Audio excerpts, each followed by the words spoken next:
What going people thems.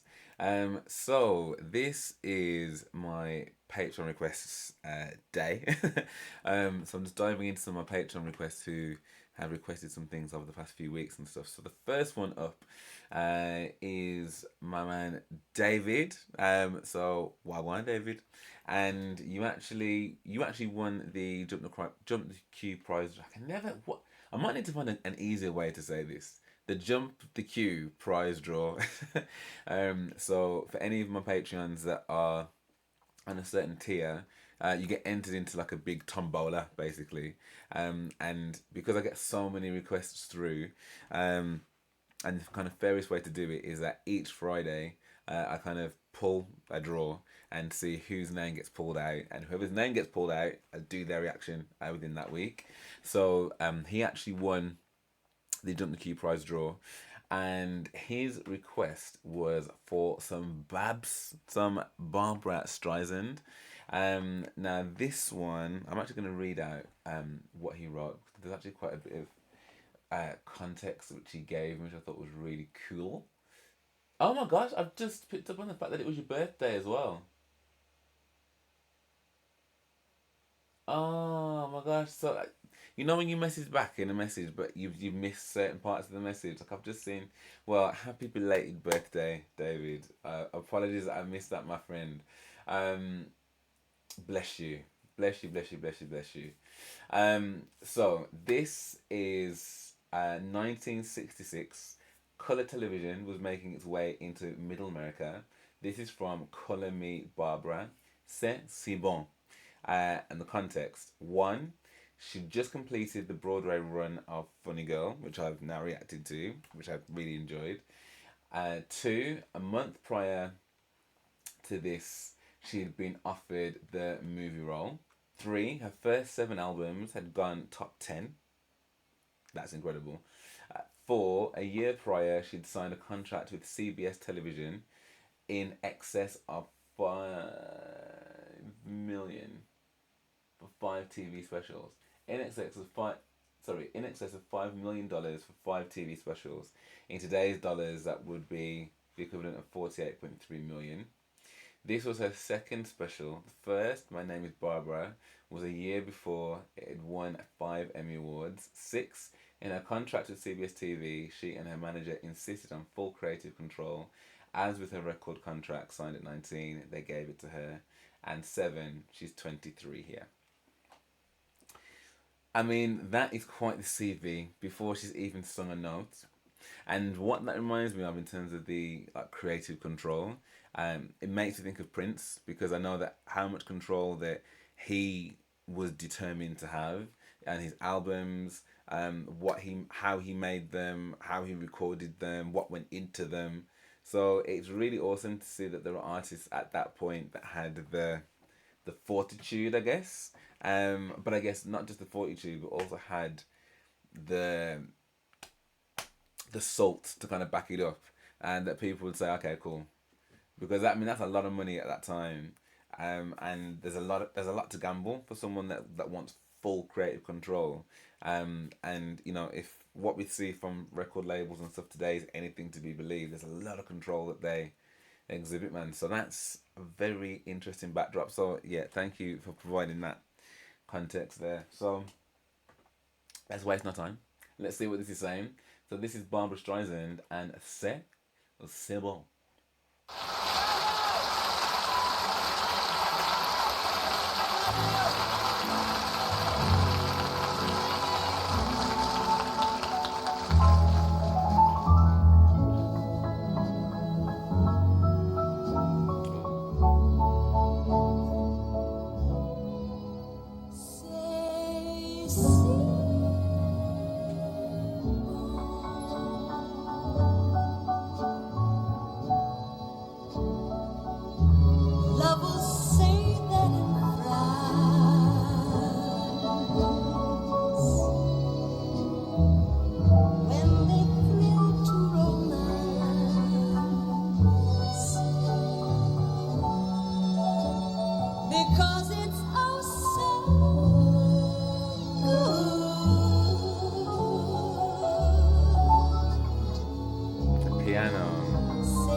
Dude.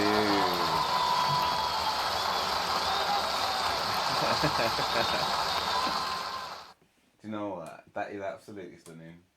I think one of the artists that I've definitely been like massively surprised by vocally has been Barbra Streisand. Cause I think I was saying to my mum the other day, like she's just like, would you ever have thought that you'd be sat here reacting to Barbra Streisand? Like when I say that this is not music that is played in my house, like by anyone that I know, like it's so unfamiliar to me when I deep it.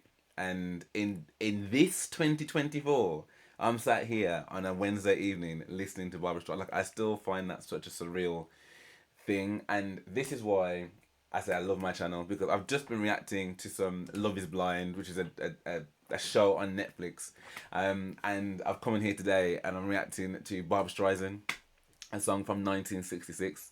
Having just yesterday reacted to the Twilight Zone, an old show from. I mean, it's just the level of eclecticness. I'm just here for it, and I think that's why I really appreciate people who are like really passionate about certain artists, certain bands, films, TV shows, like anything like that, because it's all just there is a value to be had in all of the content. Like that was such a it was just such a dignified and sultry but elegant performance. Quite jazzy, like, and how the piano was being played and how she was singing, but the notes that she's hitting and how, like, to me at least anyway, she's like got the dynamics just down to an absolute T. When to draw back, when to let it all go. And I think what is really awesome about her vocal is it's so subtle as to how she's doing that. Like there's no like severe step change between full chest or falsetto. It's just so smooth. It's just like water. Like and then it just elevates so naturally and then comes back down again and then so quiet. It's just really, really beautiful to watch. And to know that she was 23, having already smashed all those other accolades that I'd kind of read out at the beginning.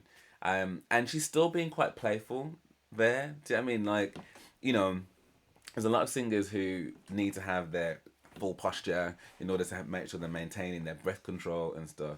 And here she is, like, laid out like Cleopatra on her side on some like chaise long, like just giving all kinds of vocals. That was amazing. I would never have come across that song.